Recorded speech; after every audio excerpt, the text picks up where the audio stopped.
So Malcolm, you're gonna do a recipe, are you?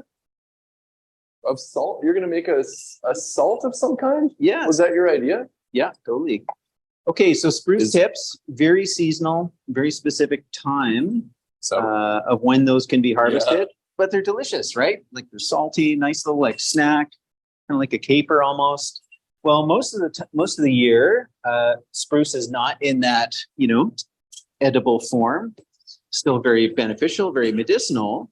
And so we're going to do a dry salt. We're going to do a spruce salt with this. And here's an example of, does anybody know bee balm or monarda? This is a wildflower. You go into the hillsides. It's got carvacol, which is the same essential oil that oregano has. I can smell it. You can smell it, right? Ooh. Yeah. So and it's pretty. It's pink. Pretty in pink. I've seen people do like a wild rose salt. You can do anything. Like they're maybe finishing salts. They can be, for the rims of your cocktails, that kind of a thing. And basically, when we're just using the dry salt, it acts as a desiccant.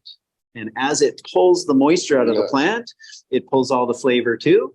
And in the case of the monarda or rose petals, like it's nice just to leave in there. It's not so nice to leave the the spruce tips in there because they're so spiky. So you can either like grind it up really, really, really well, or you strain it out afterwards.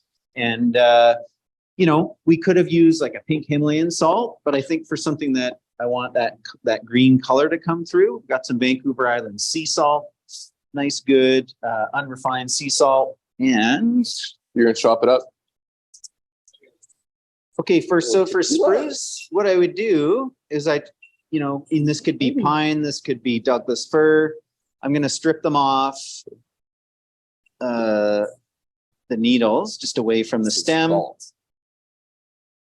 And I can either kind of pre-chop it or not. And I'm basically, this container is far too large, but just in this moment of trying to find something, I want like a nice, good kind of flat surface area where I'm going to mix the salt with the needles or leaves or flowers, whatever I'm using.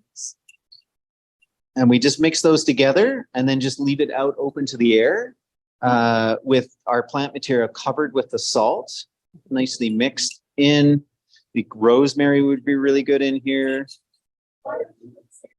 I'm mainly taking it off because I want... I want to break it up. Yeah. Anyways, maybe I'll need some help. Maybe I'll get a knife. They call me a good stripper in the bush.